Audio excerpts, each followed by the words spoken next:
platform with lots of contractors. When you post money, just give us the money. How to speak to investors, right? Will you invest? And then Yes, no, don't waste my time. Next. ever spent companies' money on bullshit? The mumbo jumbo's ass. Why Shuttle? Why Shuttle? How much money are you planning to make for 2024?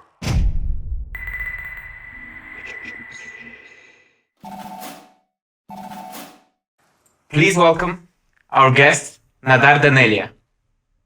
Hello. Nadar. Good to be here with you guys. Welcome to the Pitch&Chips podcast. Thank you for coming. Mr. Chips and Mr. Pitch, welcome you here with some wonderful chips. Yeah. Thank you guys. Could you just start by telling the audience just, the fundamentals of who you are, Just what you start do? pitching and we will follow your story. Pitching myself. Okay. I'll start from Elevator pitch. elevator pitch. Okay.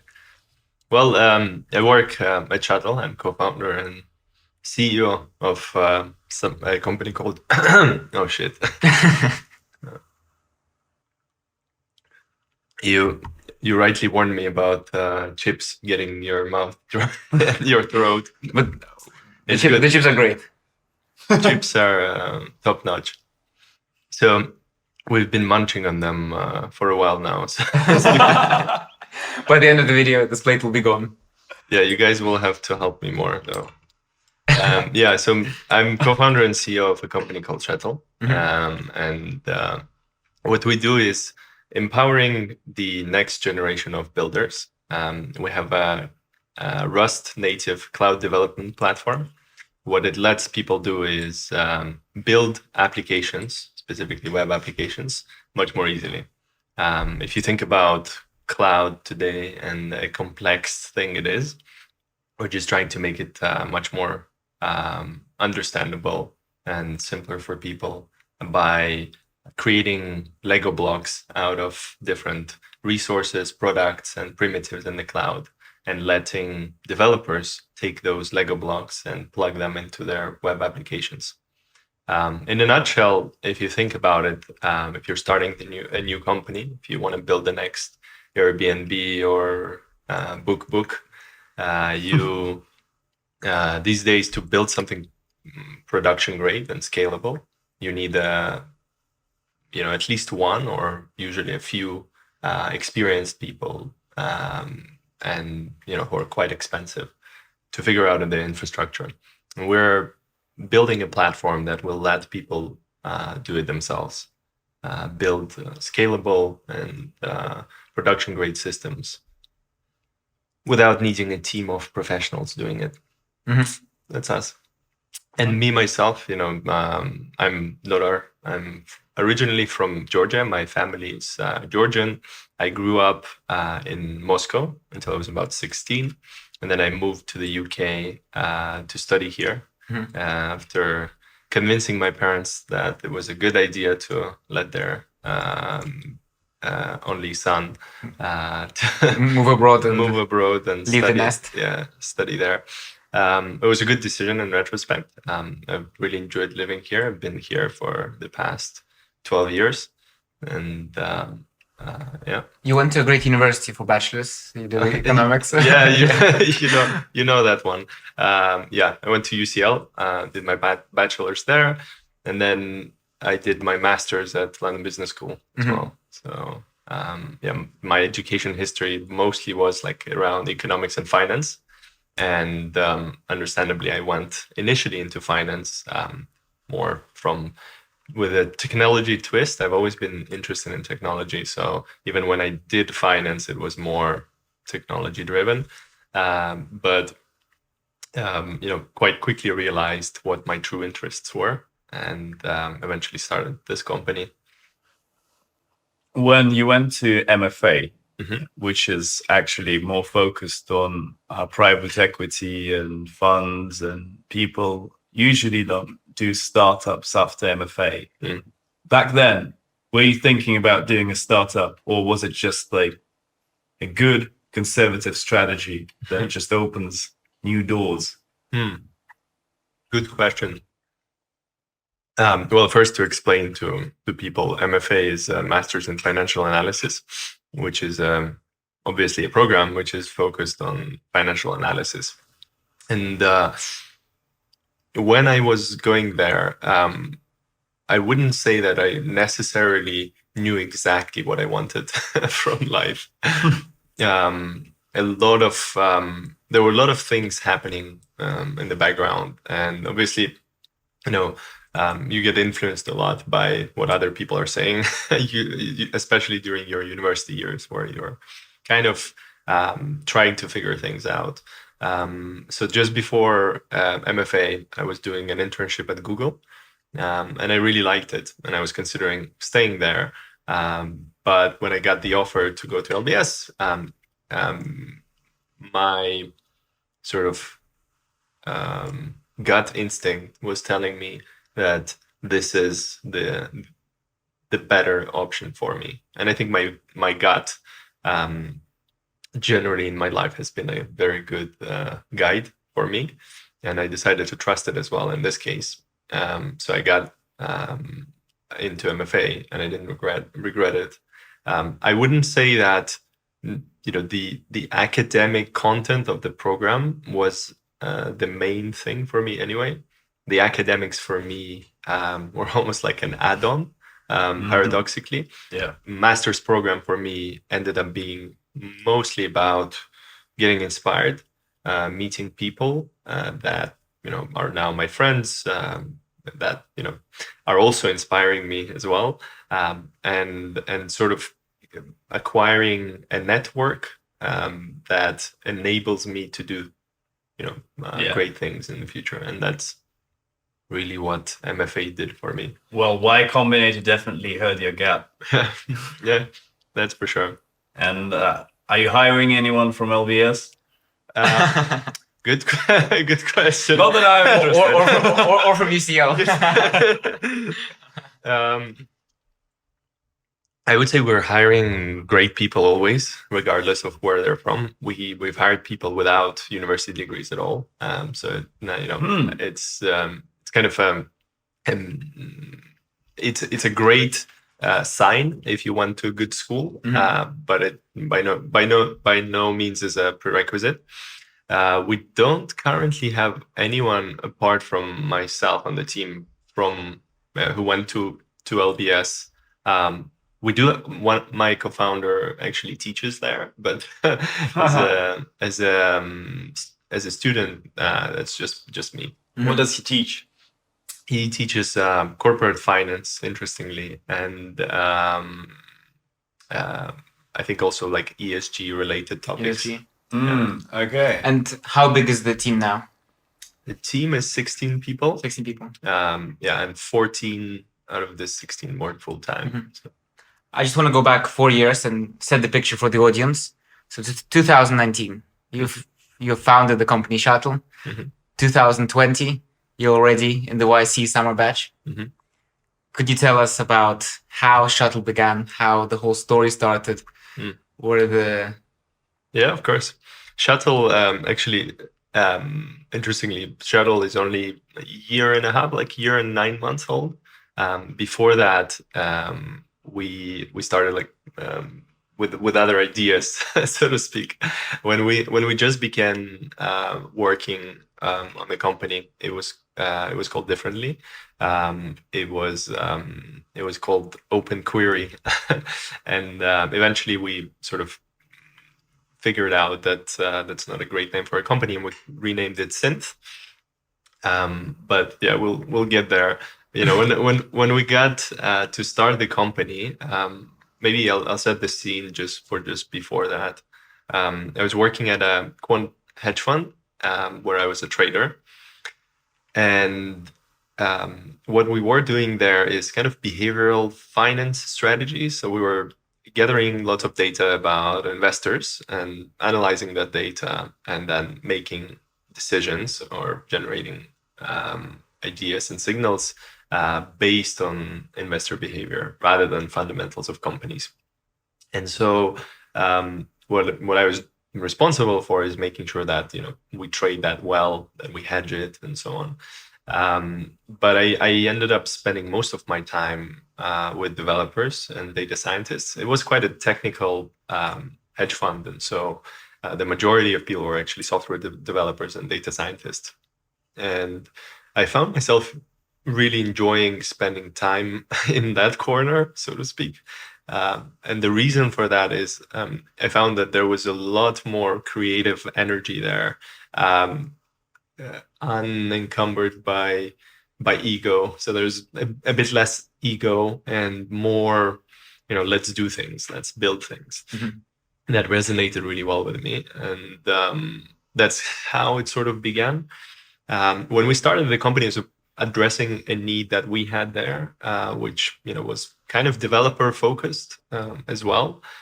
So we started building a almost like a privacy centric query engine. So the idea there was that we were dealing with a lot of data that was sometimes sensitive, and there were a lot of regulation that was coming in place. It was placing a lot of additional hurdles on developers. So what we were trying to do is make sure that developers don't need to worry as much about getting things like anonymization or de-identification wrong, and sort of have the right tools to do that. That sort of evolved over time into something called Synth, and that happened during YC actually. And then eventually we pivoted or got pulled away to build Shuttle, which was also an interesting story. Happy to get to that as well. I don't want to break your flow though. Absolutely. So you start the company. Mm-hmm. Are you a CEO? Yeah. Okay. Right. So at the beginning, 4 founders, right? Co-founders gathered together. Mm. Were you all thinking about the idea, or was it just one of you guys? How was that structured? That's a good idea. So you asked whether I'm CEO. Right now I am. When we were starting off, it wasn't obviously. We didn't even care to define the roles. We were just we're all co-founders. I think when we started thinking about roles, it was actually like after we got into YC, and it was sort of like a very quick conversation as well. So, how did it go? I mean, like, do you want to be the CEO? Yeah, it's fine. No. Or was it I'll be the CEO? No, we tried. I mean, first of all, we already sort of understood, whose strengths are and what. We tried different configurations initially. So let me be CTO today. Yeah, it's like, okay, you want to do that today? Today I feel like CTO. Yeah, but it's interesting, because at the end of the day, like I find it that it should be the role is determined by what you're doing within the company, not the other way around. Yeah. So like, did you have any CTO vibes? No, I was always more of a CEO vibes. And so we what's a CEO vibe for you? How would you describe a CEO vibe? A CEO vibe. So I think probably like one of the most important say qualities or even jobs that CEOs are paid for is decision making. Right. It's interesting, like, if you look at the salaries of different positions and so on, CEOs is usually like the highest. But if you look at like different skill sets and so on, they vary so wildly. And I don't know if anyone has ever done a study on like to understand what actually drives those salaries. And, obviously a lot of it's probably like depending on the space which they're in and so on.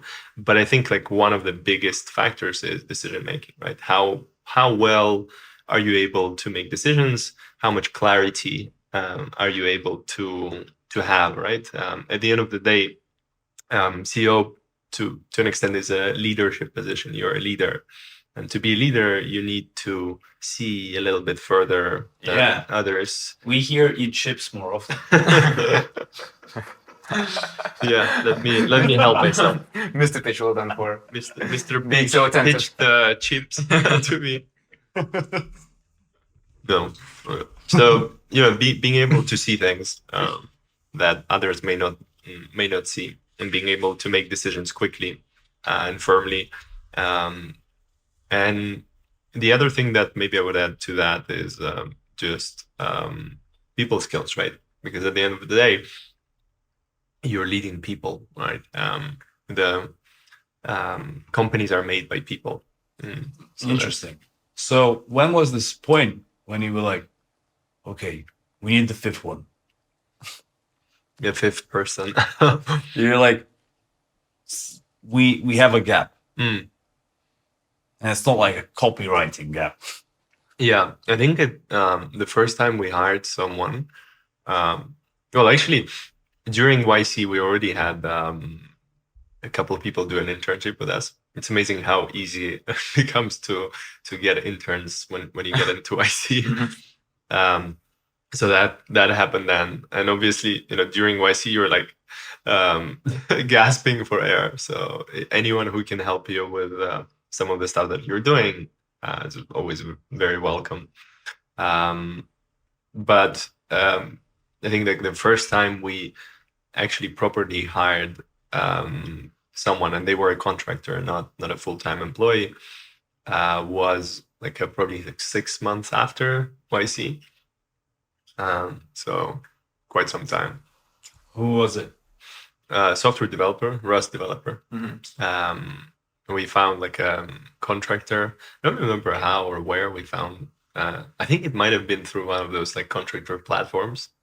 Like those Telegram chats where you send the. Yeah, I don't remember what channel we used exactly, but there was some platform with lots of contractors, and we just like found one who knew Rust. Did you fire anyone these dates? Yes. When a software engineer or usually a developer doesn't perform well or doesn't understand the tasks, it's very hard. Do you code in Rust, by the way? Me, myself. Well, so my day-to-day Sorry for job. this question. No, of course, my day-to-day job is not really has very little coding in it. I know Rust. I wouldn't say like I'm an expert in Rust. So these days, coding is very rare. But some actually, Rust here, by the way. I would say this is more like peer theory. This is very. Actually, we are instituting like a new sort of policy now, which one of the initiatives within the company, which is everyone needs to deploy something on Shuttle. So I'll probably need to get something to do with chips. No, not yet. I don't know. Maybe ChatGPT. No. But I want to drop back to. That's the future anyway. So. Yeah. Yeah, it's an interesting split because I wanted to drop back to the start of the YC application, but the conversation of ChatGPT and the future is very relevant right now. Very alluring. Yes, but perhaps we can come back to that. So, could you tell us step by step? Could you tell the audience step by step how was the YC application process? So, when did you decide that you want to apply? How did you apply? How was the interview process? Was it the first time that you applied? Yeah, it was the first time. So we were back then in this UCL incubator called Hatchery. They were very kind to provide us with working space. And one of my co-founders just suggested an idea. Back then, I didn't know that much about YC. I've heard of them, but I wasn't YC fanboy. One of my co-founders was. So he sort of went and met with one founder who also was at Hatchery at some point and got into YC. And that founder sort of gave a bunch of advice on how to do the application, which we very comfortably forgot until the last day. And then literally on the last day, we filled in the application. We got into Hatchery. I think it was like a Saturday or Sunday, so it was empty. I remember it was also, if I'm not mistaken, this was like the beginning of COVID. So it was empty. We just went into hatchery. We filmed a demo, which 1 minute demo. no, it was way longer. It was like some 7-8 minute long demo, whatever. Okay. Which we uploaded on YouTube. We had another video which is like The demo of the product, you mean? Yeah, yeah. exactly. That one can be long, but then there's one. the founder demo. The founder demo, yeah. And so we filmed the product demo on the last day. I remember my co-founder Christos was sort of writing on the whiteboard, and we did like stupid number of takes. We did like 4 or 5 takes, because he was always like, he would always get something wrong and just go like, fuck it. And once we were done, just uploaded everything and went with it. Yeah, and then we got an invitation for the interview.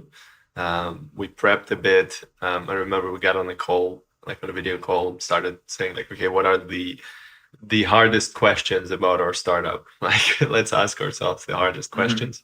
We just asked ourselves those questions and answered them together. Were they asked on the interview? No, funny enough, they asked like the most basic questions. I think even getting through what we were doing at that time took like good part of the 10 minutes that they do. So I think like when we did the interview, I couldn't really tell if it was good or bad, because it was like a really basic conversation. But we got a call from Aaron Harris, who's I don't think he's at YC anymore, but we got in. And the questions, were useful in the end for ourselves to like ask, okay, what are the and actually that sort of facilitated us, changing and pivoting and so on eventually. But the way it all happened for me was very kind of quick, and I didn't really even realize what was happening. Okay, it's just like we applied one day, we get an interview, and then we get a call. So it all sort of happened quickly. There was no like elaborate preparation process for, okay, let's get into YC. Yeah. I don't have we did 20 applications and we got eventually kind of story that can inspire people. It's just like you could say luck, or we could say we were working on something really, really interesting, or maybe they just liked us, which is what they told us on the first day. We just liked you guys. And what are the next steps after you received the call that you got into YC? So next steps, we needed to read the terms and conditions. Let's have the chips. And just we just needed to agree to the terms of the deal, and then they told us the start date. And that was pretty much it. And it was going to be remote. It was the first fully remote batch. So you don't have an explanation of what happens with getting your visa and going to live in SF, because we didn't do that. But they transferred $500,000. Back then it was a $150K deal. Sorry, they transferred $150,000. Not straight away. It took a while. We actually got our money in August, and we started in April, May. So it took a while. 4 months. Yeah, because we needed to flip the entity. We had a UK entity. We needed to reorganize to become C Corp in Delaware. Yeah, that's right. I see. And that took some time. And what bank? SVB? No, we. Well, back then it wasn't that funny actually. A lot of startups used to open a bank account there. Yeah, no, we opened ours at Mercury, and then we had a credit card with Brex as well. Mercury is a hell of a startup, aren't they? We have Mercury too. Yeah, great company. Yeah, I like them a lot. Yeah, Brex is great as well. Now we use Brex even more actually. We're still using Mercury. Yeah. Yeah, Brex. I like their treasury solution more than Mercury's. The Mercury, you have a 3 to 5 day lockup. With Brex, you just instantly can transfer between treasury and current account. There's also Oxygen Bank, which you can switch personal to business, and it's very quick. But was it a standard safe account? A safe agreement? Yeah, standard 400? YC deal, like 150 for 7%. Yeah. Okay. So was it pre-money safe? No, YC usually does post money saves. Okay. So favorable to investors. Well, I think it's also like it's just simpler to think in those terms. That's what investors say, Yeah, don't they? that's true. That's true. Quite possible. Yeah. I mean, for us back then, it was so new, all those instruments. We didn't really care that much. Was it pre-money, post-money? Just give us the money. So, Any money. Yeah, any money. But then, were you actually negotiating the valuation, or With YC, you don't negotiate. they offer you exact percentage for the exact money? And doesn't matter what your revenue is. Doesn't matter. So what is the standard YC valuation? What do you mean standard YC valuation? So what is their amount of equity they So 7% at and they give you 150K. Now it's I think Meaning- it's changed. It would get you up to like 2 mil, like just a little bit over 2 mil. Yeah. At the pre-seed. Mm-hmm. Yeah. Not the cheapest equity in the market. Yes, but at the same time, like we like right at the end of YC, we raised again, and there's like 3 months difference, right? And our valuation was 10 million. So So how much did you raise for 10 million? at 10 million, we raised about 800K. So, Was it seed? we called it pre-seed, but I don't think the difference really matters, right? These days, also like the borders or the concepts are shifting. So people raising at seed the valuations of Series A and so on and so forth. So these things become less meaningful. But yeah, seed, pre-seed. And how much does YC help you to fundraise? How much does the status, logo of YC in your startup help to fundraise? A lot, yeah. I mean, obviously, investors are queuing to look at like what's happening in YC. They have an amazing track record, and they've built an amazing reputation. So yeah, investors love that badge. At the end of the day, investors want to kind of de-risk, right? A lot of the times, and this is one of the ways that they can look at this. Is like, well, that badge means something. But also, YC just gives you like really good advice on how to deal with investors. For example, Well, for example, how to speak to investors, right?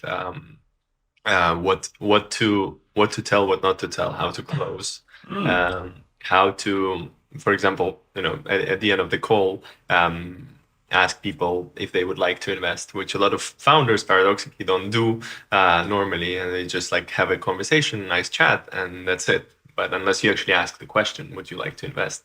A lot of the investors just like don't give a definitive answer, and those conversations can like go on.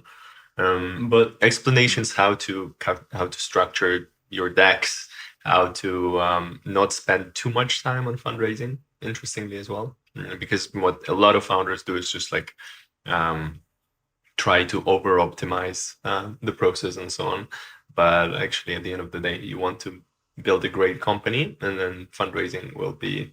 Talking about over optimizing the fundraising, what do you mean by that? Like building cold funnels, warm funnels, structuring the proper like sales of equity kind of department in your startup, trying to target for LinkedIn, email, whatever?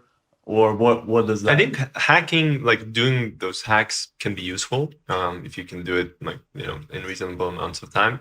But I think it's also about like not trying to over optimize your pitch.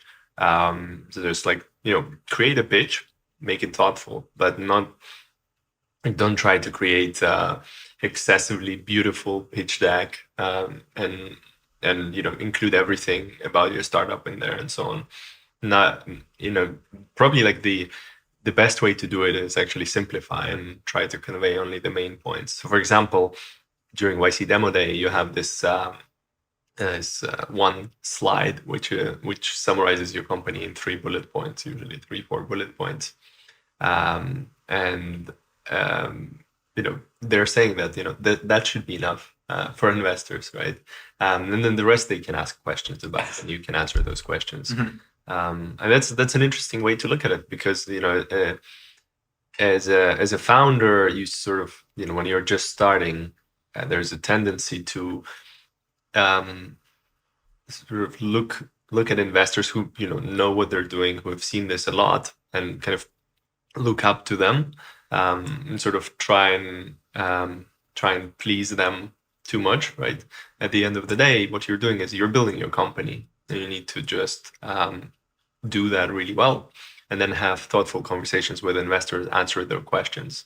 That's the best way to raise money, not by trying to create like a super beautiful pitch deck or something. So I would imagine many people are thinking now, well, they're in the YC batch. What's the problem? Like most of the investors already have the FOMO.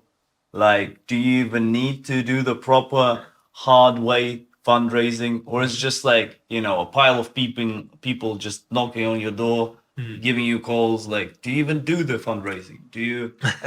Or people especially with you send us checks, yeah, especially with you giving advice. So you're just like asking at the end, like, will you invest? And then like, yes, no, don't waste my time. Next. With advice, founders shouldn't spend a lot of time fundraising. It's good advice for YC founders, but sometimes maybe that's a good asterisk to it. They give good advice on fundraising for YC startups. I'm not saying that. Maybe it might well be that it doesn't generalize to everyone, and people who don't have like that credential or like that badge with them need to do extra effort. Quite possible. How were you structuring your fundraising strategy? Like, what was the strategy? Were you just reaching angel investors that were recommended by the YC, or was it a research done by yourself where you segmented the market, where you targeted the investors that invest in similar products? How was it structured? For us, it was quite easy. People were reaching out to us while we were in YC already, even though YC told us not to respond and to sort of like, or at least tell people don't talk to them. Yeah, like tell them to wait until demo day, which we kind of did, and then we thought, okay, like maybe not until demo day. Let's have a few calls just before demo day, and then one of those calls led to the VC that sort of led most of the round. So we actually raised like a little before demo day. I would say not everyone does. Like for some people, it takes like 3-4 months after YC to close the round and so on. And yeah, that last few checks also took for us like a month and a half to close everything. The last few take longer, don't they? Yeah, it's like 80-20. Like a small gap, you're like sitting there waiting for 2K. Like, oh shit. Yeah. But yeah, so I would say for us, like strategy wise, was mostly hey, we have these investors that are in YC's network that want to invest in us. Let's just go after them. Some of them were angels, or like YC alumni, and some of them were like VCs who were always looking at YC companies. But we didn't have like a very strong strategy, I would say, which in retrospect it would have been good to maybe go outside a little bit. But back then we didn't have time or mind space to deal with that. We were just okay, money in, that's it. Money's green. So that was it. What's Shuttle's all-time money raised since its inception? You're asking all the right questions. The next question will be, how much money do you have in the bank? What's the runway? So we raised about 800K on pre-seed, and then that's counting YC's money, and then I sort of like counted as part of that round, even though it's technically different valuation, and then we raised 3 million at our seed round at the end of last year. So that gets us close to 4. So I want to talk about the difference between a VC investor and an angel investor, because, for example, one of our guests, he's a fund manager, and he says that VCs don't really have a value-added service, because their business model works on them investing into 200 startups, and you can't just add so much value to 200 startups. But an angel perhaps could be more involved. So what has your experience been between an angel investor in your company and the VC investor? What fund does he work at? iTech Capital. It's Gleb Davidyuk. Okay. I would say my experience mixed. I have definitely seen like both sides of the argument, so to speak. So angels can be helpful, but equally they might be so busy that they don't actually have time to help you much. Some of our angel investors are CEOs of or like executives of really successful companies, and they're obviously really busy. So the number of times you'll be able to speak to them is not that great. There's not that many times you'll have conversations with them, but it also varies quite a lot. Some of them try to be like as helpful as they can. Some of them, just can't, and they don't have the time. So it varies quite a lot. We have definitely a lot of helpful angels who have given good advice and who keep giving good advice. And with VCs, we see the same as well. We see VCs who have like so many companies that obviously, the only way they can deal with all of that is by giving more or less generic advice and applying similar mindset and similar requirements to all of their companies. And then there are VCs who don't actually make that many investments, who know people really and their startups really intimately, and who give really good advice and who are very hands-on. And we have both as well. I would say we have an investor who was an angel investor initially, and who now started a fund. And so he invested initially in our pre-seed as an angel, and now invested as a fund into the new round.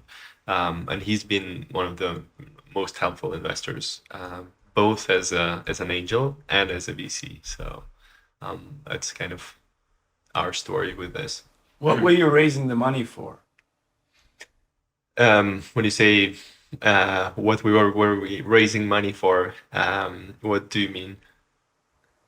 You tell me. What did you spend it on? Like, for example, sometimes a company knows how they can evolve, and they don't need money. They can just know they have a team of engineers who all have equity. They need to build the product. Yeah. Then they just need to sell themselves. So what did you don't need money?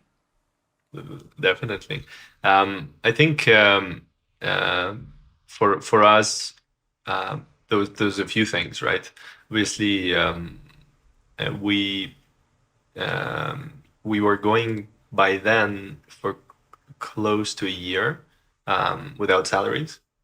So we were just kind of burning through cash, right? So it was nice to also be able to pay ourselves. We didn't, of course, we made it very very conservative in terms of ramen salary, just enough to Buy some ramen. Yes, some ramen. I mean, I wouldn't say just ramen. Maybe there was like some Lobsters. some lobsters in the ramen. No, definitely not lobsters, but Some chips, perhaps. some chips for sure. And so that was one of the reasons. But obviously, we wanted to grow. We started seeing traction from open source community, so to speak. I'm sorry. And what was the proportion of the round given to the founding team salaries?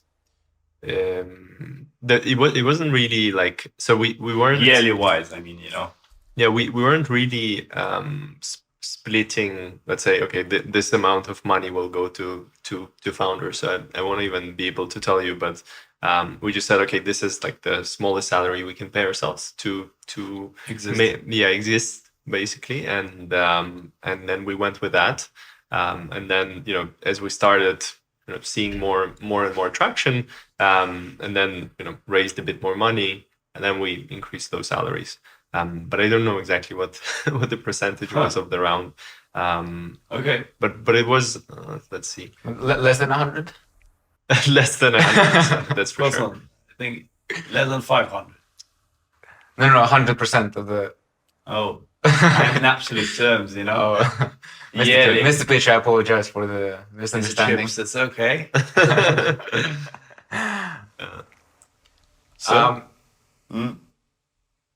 Actually, Mr. Chips, one more question to our guest. Mm-hmm. You should help yourself, Mr. Chips. Thank you. Mr. Chips, they're getting colder and colder. Yeah. I'm just finished the chip and then I'll. Never too cold for Mr. Chips. They're still tasty. Matters what they are in the. Mr. Chips, by the way, always chooses the chips. I'm master at the. It makes sense. Got the expertise. Have you ever spent companies' money on bullshit? Great question, Mr. Pitch. I love the questions from this corner. Hey, we're gonna cut that. Well, it depends how you define bullshit. I try to be like super cautious because, well, it's not our money, and also we're pre-revenue, so and sort of if we had like a mix of our money and investors' money, but it's like right now it's money that's been trusted to us. Is it pre-revenue now? Yeah, So you still have no revenue? Shuttle's pre-revenue. Yeah. Wow. So, are you planning to monetize the community or Just starting now. Yeah. and what are the plans? We just started our pro plan like very recently, so have a few users on it, testing it out. So yeah, the journey is beginning here for monetization. How many users so far? So we have 10,000 registered. And How many of them are about live?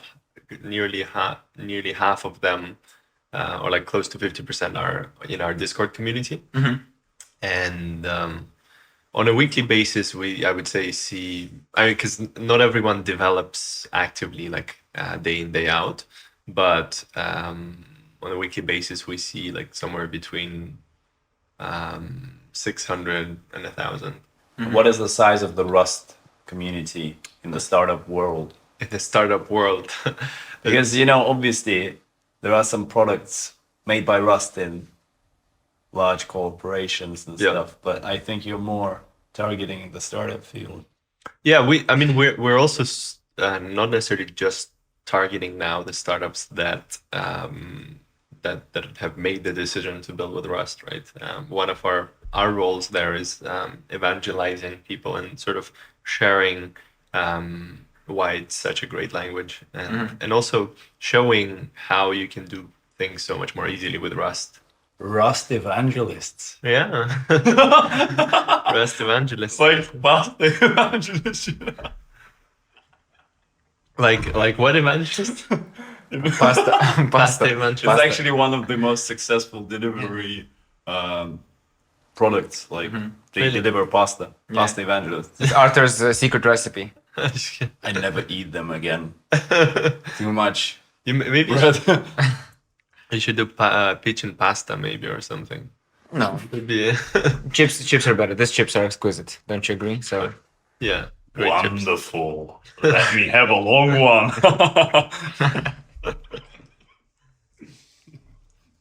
I'll have one as well. Yes, Mr. Chips. what initiatives are you undertaking to grow the community of developers, the Discord community? What are the strategies to grow a community behind Shuttle? Lots of stuff. I mean, so being open source is a massive help for us. We've been mostly, I would say, producing lots of content, which is useful and creates value for the community in general. I think, like for me, the best way to market something or to attract people to it is create value, and then if people see that value and can benefit from it, they will naturally turn to you and try to see, okay, what is that Shuttle thing, and that's mostly what we've been doing. We do like all sorts of different initiatives as well, like Shuttle Heroes program, where people in our community actually, go off and promote Shuttle by themselves. Like we have this, like for example, one guy from Barcelona, Roberto, who really likes Shuttle, has his startup on Shuttle, and he's involved with Rust meetup in Barcelona. And so he just like went off and did a presentation about Shuttle, just demoed live how it works. We sent them a bunch of swag as well so they could share it. So it's initiatives like this. We also have these code hunts, planning some hackathons in the future, doing podcasts like this. Of course. And Many to go. Yeah, many to go. So just like really everything. We went to a conference very recently. But I think at the end of the day, what you want is building an amazing product and creating a community around it. That's right? from what a YC I heard. Yeah. So yeah, build something people need. Build something great Yeah. for the people. And people will become your ambassadors. Exactly. That I think is the key to everything.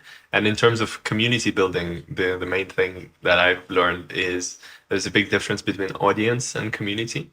An audience is just kind of passively listening. Community is much more engagement, and people drive things themselves. And we see that a lot. Quite often. Our community members answer other community members' questions and queries, which is great for us because that means we can spend less time supporting newcomers and more time focusing on building Shuttle. And how much time do you save to the Rust community?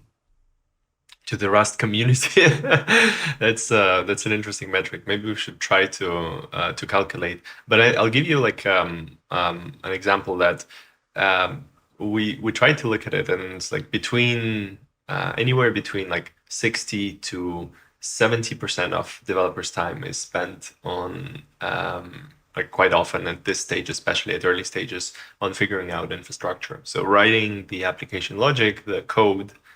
Is actually part that takes least time, and most of the time you spend reading documentation about some cloud resources, figuring out how to plug them into your code and your backend, figuring out networking, writing some Docker files, and doing a bunch of mumbo jumbo that really Shuttle Mambo jumbo. Shuttle helps you. We like these.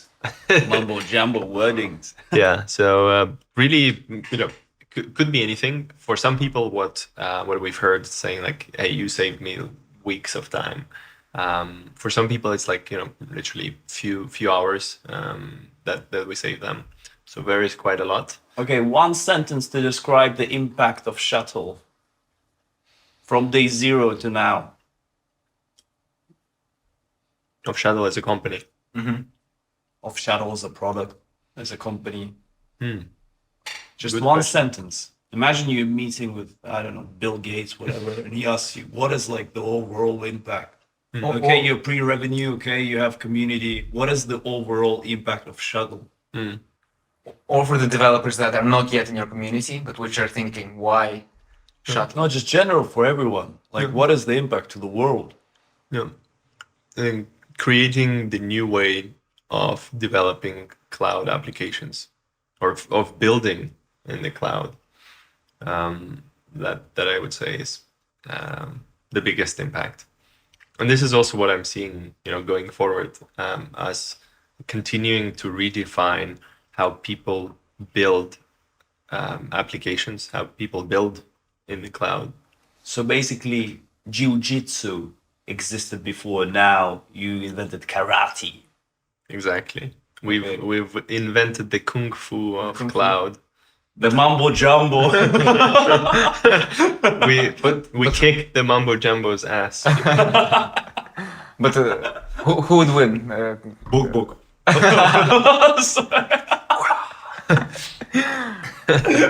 Do you think a jiu-jitsu will beat a karate fighter? It depends on the fighters, no? He knew I would use that. It's a very polarizing question, I would say. I'm a samba expert, so Samba, okay. yeah, I got you. we're dancing in between. I'm a sumo. Especially with the At the end of the with the evening. chips, yeah. I did karate, but it was a long time ago.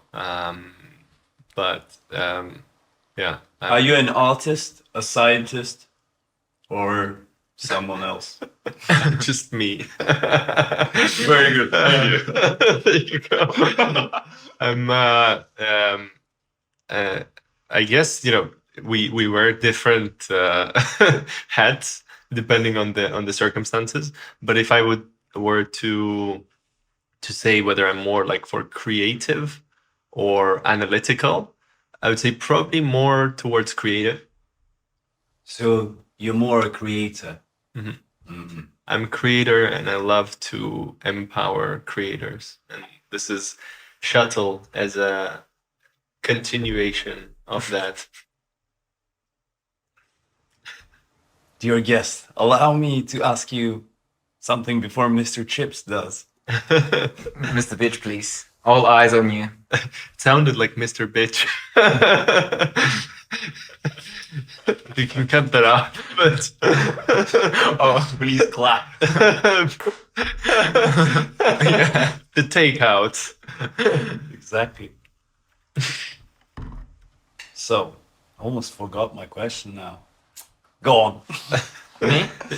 Yeah, I forgot. Well, we were talking about art, and then you said you're more the creator. Yeah. Yeah. I don't know what I want to do. It seems clear. It's pretty clear. Good. Well, I guess then all eyes back on me. Yeah, please. So, Mr. Pitch asked you about whether you're more of an artist or more of a scientist. I want to ask you about who you are in moments of hardship, in moments of challenges. Are you more of someone who just doesn't lose his calm and who remains, very logical, very analytical, or someone who acts on emotions and perhaps you could tell a story about one of the most challenging times. How you beat them up. Yeah. But yeah, perhaps you can tell a story about one of the most challenging times Shuttle has experienced and how you acted. Yeah. So I would say in terms of my way of dealing with hardship, usually remain composed and calm. People often remark on my calm within the company or friends as well. A lot of it I think stems from some of my lifestyle choices, like meditation, for example, yoga, that helps a lot. But some of it also from my personality. And I would say the most difficult time, there were a few like dips. It's like startups is roller coaster. It's just like constant ups and downs. Some bigger. I think it was definitely difficult to realize the market condition we were in when we were going to fundraise, mid last year towards late last year. So the tides have turned, and from the crazy 2021s, 2022 became already like quite different, and the interest rates started rising, and the uncertainty and everything.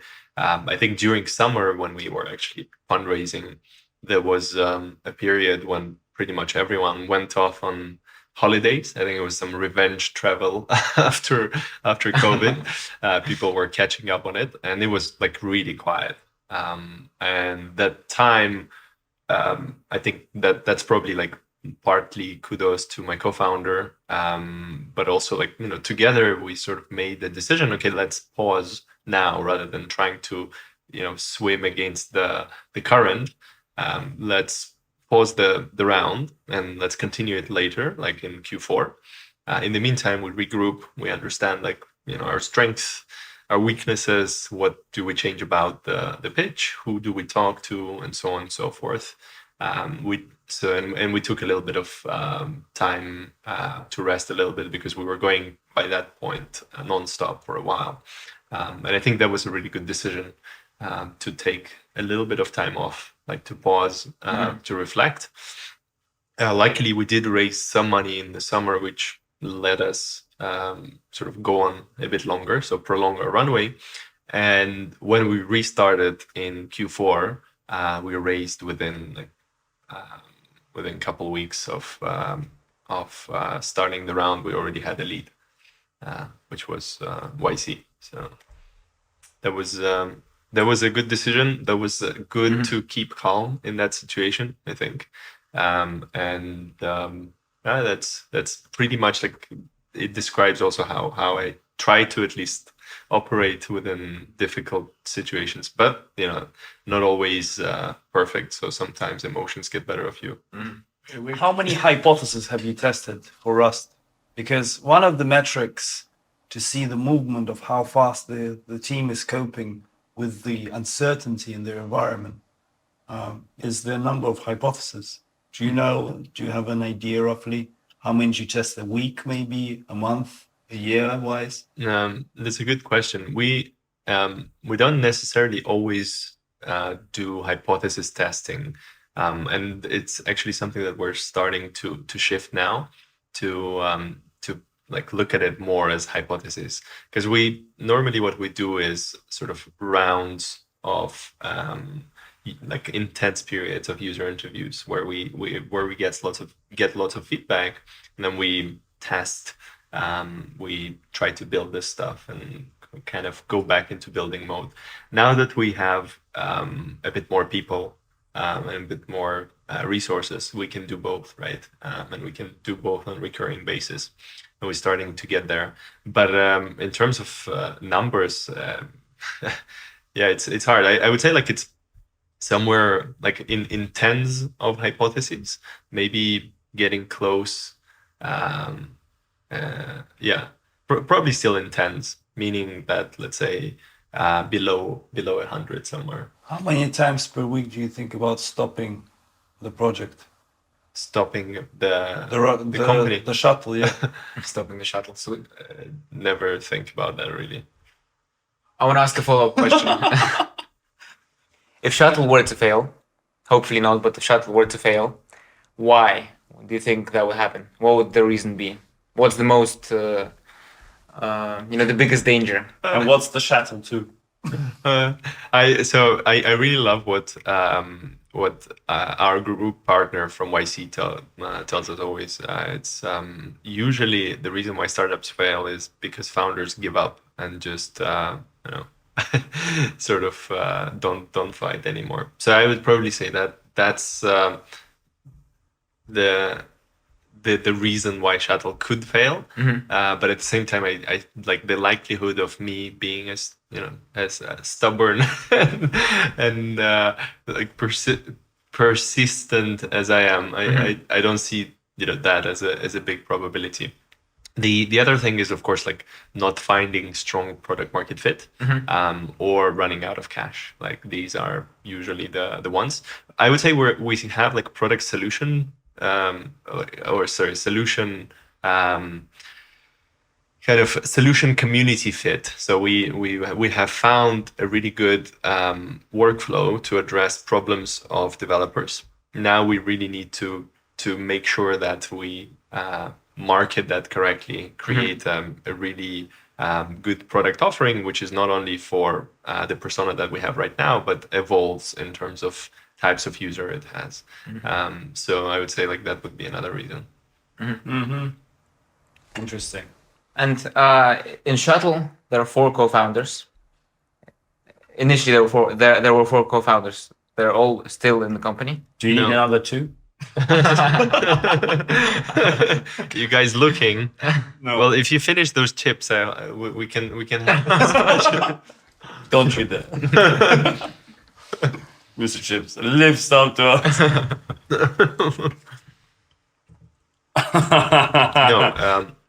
No, not all the co-founders are still on the team. Anyone doing drugs in the startup? What do you classify Even as a drug? even if they were, I probably wouldn't say. That's fine. But yeah, it also Somebody depends would. what you classify as drugs. That's a good point. What do you classify? Caffeine is a drug, no? Sugar. Do you drink coffee? Sugar, not that much actually. No, So- very rarely. Have you changed your life through the journey of Shuttle? Like, for example, I know that you are a vegan, right? Has it started before the Shuttle? or- Yeah, it started just before. Is it just before? No, actually. So I stopped eating meat probably about 6 months before. I started, building the company. So the switch to becoming fully, let's say, plant-based happened maybe 6 months into building Shuttle. So yeah, was Any other major changes happened during the Shuttle that, for example, you understand that, I don't know, your sleeping schedule. Like, how is that going? you mean like lifestyle? Just Lifestyle, like because health and lifestyle stuff? founders, just, Yeah, just it's a little information about that, because, some people may be interested. How do you actually cope Yeah. with this. Yeah, this mumbo jumbo? yeah, the mumbo jumbo. I would say like there are a few things. Obviously, being in a startup environment where you're constantly under pressure, you're like in a pressure cooker. You need to make certain adjustments for keeping yourself sane, but also physically healthy, which I think like two are actually very related. And so like over time, I tried different things. You see this Aura ring of just tracking my sleep. And also your location. Yeah. And selling to Chinese companies. We'll talk about next season Do you have any regrets? about coming here. That last chip maybe was very soggy. Sorry, I'm probably not supposed to criticize chips. We have the best chips. Don't punch him, Mr. Chips. Hold me. Regrets. I don't necessarily look at things in the past as regrets, because I sort of integrate them more as things that have led me to be where I am, and like either learning experiences or things that must have happened for me to realize something. So no, I probably wouldn't say it's more, maybe a boring answer, but I don't. Yeah, very boring. You're right. Truth is sometimes very boring. So. Exactly. So the next question. probably you haven't answered. Why the name Shuttle? You don't need to say it with such fervor. Why Shuttle? Why Shuttle? Did you receive a?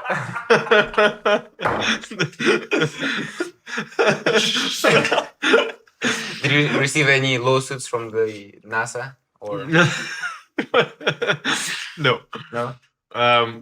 Shuttle, I mean, obviously, you try to be creative. I just when shuttle myself. you just shuttle all over our name. And it's funny. I had to say. The funniest thing is the letter U is very close to letter I on the keyboard.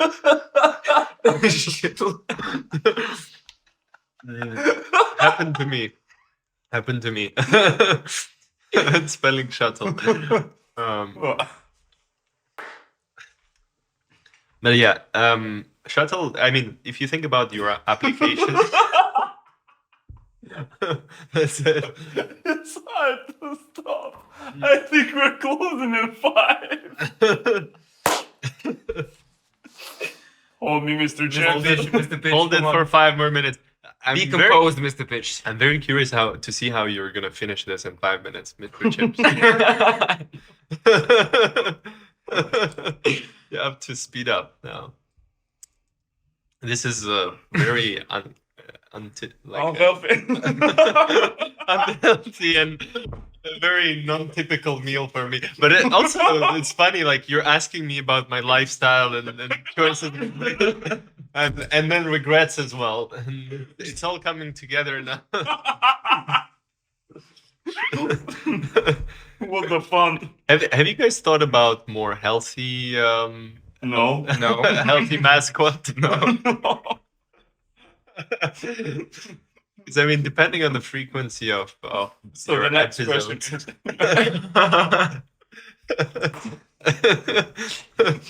I mean, Do you Yeah. do you want to know the answer to the name? Yes, please. but yeah, if Even more. I weigh 70 kilograms, if I eat 700 grams of chips, I'll be 1% of chips. Well done, Mr. Chips. Well done. Good maths. It's a bit of maths. Good maths in that corner. Okay, shuttle. Yeah, so shuttle, the association is with space. Obviously, that'll help you take your applications to the cloud, and beyond. So that was the idea behind the name. What would you guys say about Pitch&Chips? What was the idea behind the name? It's just you.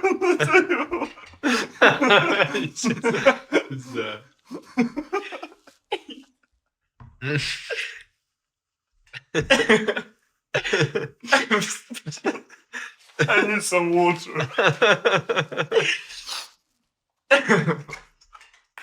I wanted to tell you, but I couldn't because I was laughing. Shuttle the hell out.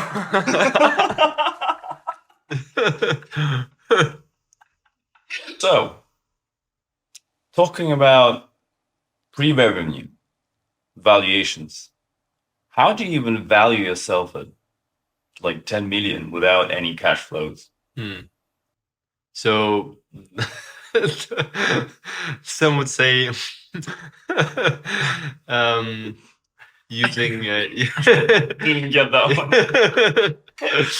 Pointing in the sky. yeah, just for us, really, the valuation came, and NYC gave that advice to some extent as well. Like figure out Just put 10 on. how much. Well, that helps as well. Like you sort of know what YC pre-seed startups are valued at. But the other part of it is just figure out how much you want to raise, then figure out how much equity you're willing to give away, and that gives you the valuation. Because at that stage, really, it's all about the team mostly, right? And the market you're in. So you're selling vision. And so valuing the vision is always like a subjective thing. So there's not really a science, like much science here. So there was no like break-even point that you knew like, yeah, 2024 we're breaking even. We have No, this we didn't money. make any like cash flow projections or anything No? like that. No. So in the investor deck, there weren't any like financial analysis of the future. No. No. You know. And It was like mostly tech, and then the ideas around what the market is and so on. Because I mean, if you think also about financial projections at that stage, when you still don't have like the product fully, you're still trying to you're figuring out, you're in the early stages. It's more about a hunch, right? And whether investors agree with your hunch. I know it's slightly different in Europe. Like US investors think about these things slightly differently. Now, some European investors are also like that and catching up in that, I would say. But yeah, there was not a lot of conversations about like what are your financials for the next few years. How much money are you planning to make for 2024? 2024. We again, still right now we're mostly in discovery stages of what we want and like how we want to monetize Shuttle. So I would say it's still point at which we're not necessarily saying, okay, these But are maybe just an example. Just give us how much a money, little how much chip. cash. Give us an idea. Well, I would say to raise a Series A, we need let's say somewhere between 1 and 3 mil ARR. So depending on how soon we will start moving full steam towards that target, because right now we're still more focused on growth rather than monetization. Because partly because monetization in our space is pretty straightforward. As long as you can show the value, the monetization is easy to figure out because infrastructure is a well-known category in people's spend. But somewhere, let's say between 500K and a mil would be a good number. And then the sizes of the community. In terms of how big we want. In terms of how big the community you think Yeah, by so- the end of 24.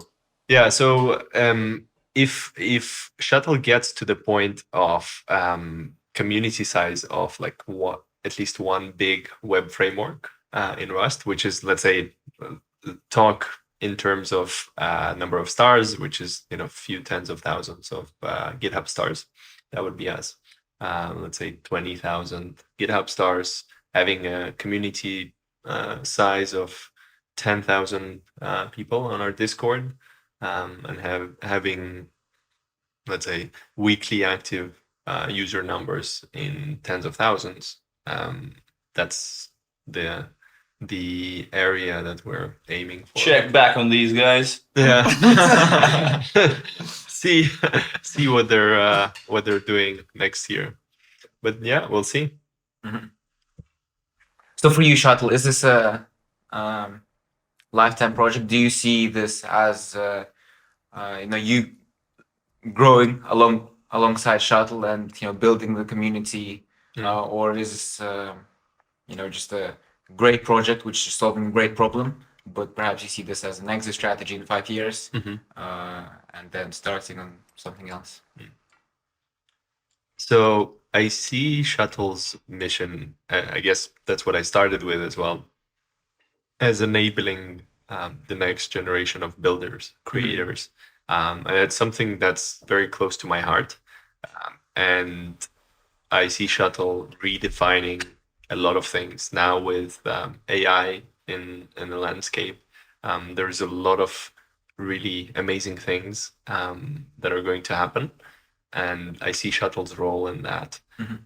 So yeah, for me, it's a lifetime project. I mean, I don't know what lifetime means, right? No, We have no idea of that. But it's not that I'm planning to build Shuttle to sell it and move on. For me, it's a very close thing to my heart, and I see myself growing together with Shuttle, and I also see it as an amazing platform to build a company that's not just about economic value, but also about human consciousness, right? And creating, let's say, a company, an environment where people thrive, where people can be their best selves. And for me, that's also really important. Just just as company's mission, also the values that we build and values that we instill, and becoming, to some extent, an example to other companies as well of how you can build a workplace with conscious principles in mind. So yeah, I mean, there's many hopes and let's say even dreams and desires that I have that are possible to achieve with Shuttle, and so I see it as a lifetime thing. But we'll see, what happens. Who knows? And as always, plan B. What's your plan B? My plan B, meaning that if not Shuttle, what else would I do? Yes. I'll have to figure out. I don't necessarily have like a startup idea that I will start immediately if I give up Shuttle. There are certain things that I'm interested in. I know that whatever I'm doing, if my heart is in it and if I put myself into it, I will to some extent be successful, right? And for me, it will just mean focusing on the areas that are important, and that those are empowering creators and seeing more creative energy in the world and seeing what I can do to enable more of that. It's also about living more consciously and in a healthy way. That's also, I think, really important, and actually it contributes again to us being more creative and to be able to create and build better future together. So probably a startup in one of those spaces, enabling creators in some way or form, or health conscious lifestyle, stuff like that. But do you see yourself, would you be able to go back to corporate life? Or for you, just being a founder, having that decision making, having that, adrenaline of that pressure? Yeah. I wouldn't be able to go for a long time. Maybe like for a period to learn something, or maybe like to be part of an exciting project. But like long term, or like spend my life working in a corporation, probably I would struggle with that. And you've touched on a very interesting and relevant topic, AI and coding. What has your experience been, and what is your vision for how AI will affect coding? Yeah, good questions. I would say you can see it already, right? How it's transforming. Right now, it's like things like Copilot, for example, or simply people creating stuff just with AI, not even getting suggestions or recommendations, but just like building something from scratch, using ChatGPT, for example. So the way I see things is, right now, maybe it's similar to most technology, like new revolutionary technologies. We're just taking that tech and retrofitting it to the old ways of doing things. What I see what is going to happen more and more is us rethinking how we do things, right? Rethinking how we do software development, for example. Given that now you have models that can do a much better job than most software developers. Most software developers. It's really powerful for me, for example, is thinking how creating applications is going to be more conversational in nature, and we're going to move probably more and more towards natural language being used in creating software. And that would mean that there's probably going to be convergence to some like to a language, right? That's going to be used by LLMs to create code, right? Like an intermediate step between that we'll still need to be able to review the code, right? And to maybe evolve it in some way or modify it and so on. So that there is still need for programming language in the middle somewhere that's human readable. But there's probably going to be convergence towards a language that's best suited to be used by those LLMs, right? That has certain properties that make it the best choice. We have like some reasons to believe that this is Rust, and this is our hunch. But yeah, I think like the other really good thing for me personally that I see here is if you think about coding, a lot of the times, well, the way you use ChatGPT, for example, right, is you need to define your prompt. So you need to really define what you want and like the desired outcome, and that pushes you to think about it more. And what happens a lot of the times with software and with products is those requirements are ill-defined, right? And we just like jump to writing code and end up with either shitty code or shitty products. That move towards more natural language is going to push us as well to be much more precise about our definitions of what we want, because now AI can give you anything you want. So be careful what you wish for. And so that's those are some of the ideas that I see.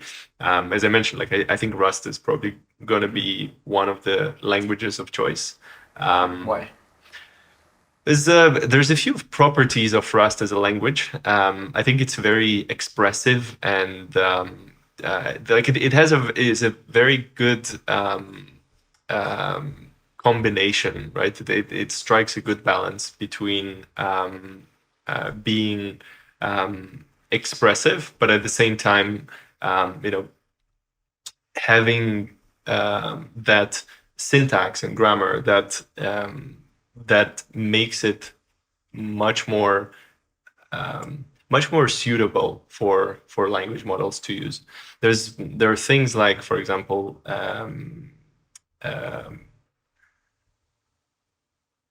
let's say there's this concept in Rust which is called ownership, which makes it much less likely to create issues and errors and like dangling pointers and things like that will lead to errors that are very difficult for AI to anticipate. So it makes it much more predictable and easy, and overall a good let's say start for creating applications that are stable, that are more secure, and that are easy for both AI but humans to evolve later on. So that are written in a way that's understandable.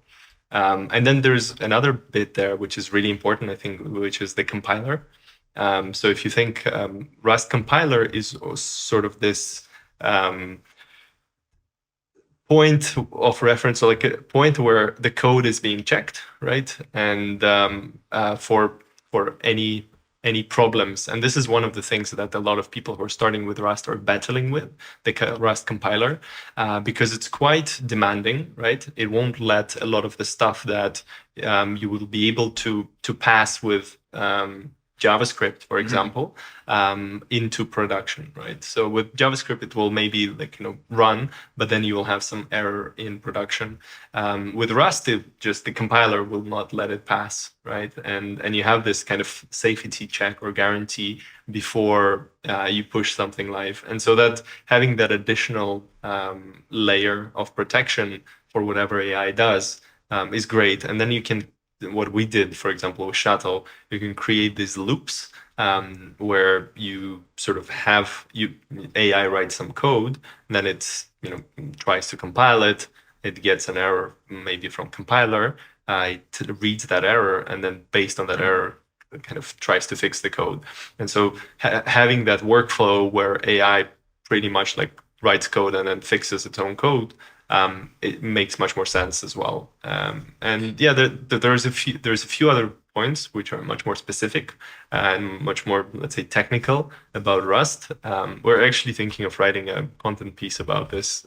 Why Rust? Why it makes sense for Rust to be the language of choice? I'm very curious because these topics are usually very spicy, and people have a lot of opinions about this. So I'm sure many people will scream that I'm wrong, but it's just a hunch at the end of the day. And Rust is gaining massive popularity even within AI community right now, right? Due to its performance and due to the amount of compute resources required by those models and running them, Rust is like becoming a good choice there. Yeah. Okay, so now we have one more question, one from Mr. Chips, one from Mr. Pitch. Thank you. So my question is, earlier you mentioned, popular saying that be careful what you wish for. What do you wish for? Many things. I wish, I would say, like, most importantly, I wish for a More chips better- on the table. I wish for us to live in a better world. Mhm. That's and for me, better means more conscious, and the world where everyone is empowered to express themselves and to create. For me, that's the biggest wish. But there's many other ones, like, for example, to not have any of those chips anymore. Cut.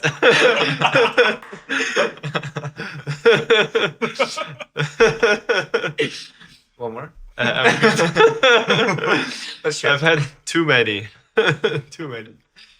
Good supper, guys. Yeah, like too much of good thing is also not good. So That's true.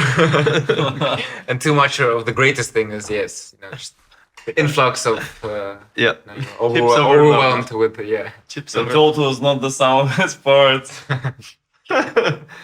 There's obviously a bunch of people watching who are just beginning their startups, just on the way to the success or failure.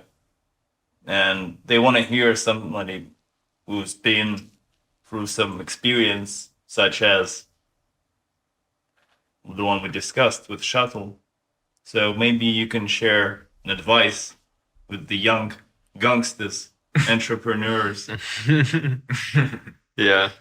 I would say one thing for sure is that things do get tough sometimes, but carry on, and even if it feels like things are difficult, the perseverance pays pays off in the long term.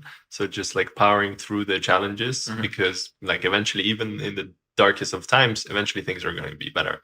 And so you power through and keep going. I think knowing what your goal is, or like what is it that's important for you, why you're doing this, is really helpful when you're building a startup.